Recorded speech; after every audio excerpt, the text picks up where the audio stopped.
नमस्कार दोस्तों, the Dalit files episode number 4। दलित विद्रोह जब दमन टूटा और क्रांति जन्मी। इतिहास कहता है हर अत्याचार की एक सीमा होती है और जब वो सीमा टूटती है तो दमन का पहाड़ भी धराशायी हो जाता है।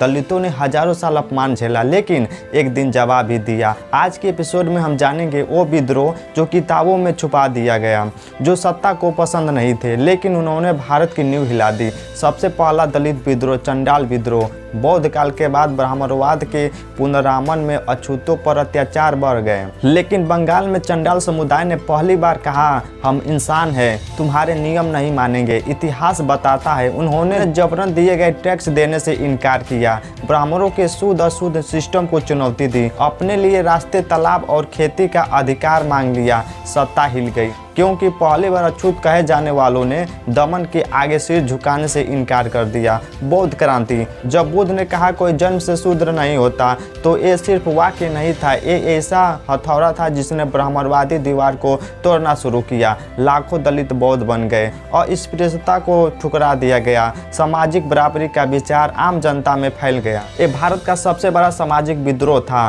संतों का विद्रोह। फिर आया वो दौर जब संतों ने सीधे ब्राह्मणवाद को प्रहार कर दिया। संत रैदास, मनुष्य जन्म से नहीं कर्म से महान होता है, ये वाक्य मनुष्य मृत्यु पर खुला हमला था। संत कबीर, उन्होंने कहा जात न पूछो साधु की, यानी जाति व्यवस्था एक झूठ है। नारायण गुरु केरल, उनका नारा एक जाति एक धर्म एक भगवान ने पूरे दक्षिण भारत को जगा दिया। ये सब विद्रोह दलितों के मन में आग बनकर फैलते हैं। आधुनिक भारत में महान विद्रोह। ज्योतिराव फूले, उन्होंने पहली बार खुलकर कहा यह देश ब्राह्मणों के द्वारा बनाया गया एक जाल है।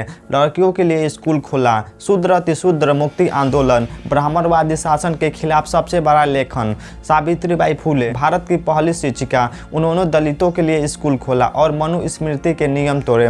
Doctor Bhimrao Ambedkar ji, the final revolutions, उनका मैसेज साफ था, मैं उस धर्म को क्यों मानूं जो मुझे इंसान भी नहीं मानता। मंदिर प्रवेश आंदोलन, पानी का अधिकार, दलितों के लिए राजनीतिक शक्ति, संविधान में समानता की गारंटी और अंत में बौद्ध धर्म को अपनाकर दलितों को मुक्त किया। आज का विद्रोह। आज भी अत्याचार होते हैं लेकिन आज दलित चुप नहीं है। आज कलम है, शिक्षा है, सोशल मीडिया है और सबसे बड़ी बात चेतना है। आज का विद्रोह है सत्य बोलना, इतिहास बनाना और समानता के लिए लड़ना। ये थे भारत के वो विद्रोह जिन्होंने अंधेरों को रोशनी में बदल दिया। दलित सिर्फ पीड़ित नहीं थे, वे योद्धा थे। एपिसोड 5 में हम जानेंगे ब्राह्मणवाद ने कैसे भारत की शिक्षा और ज्ञान व्यवस्था को नष्ट किया। आगे की सच्चाई और भी खतरनाक है। जय हिंद, नमस्कार।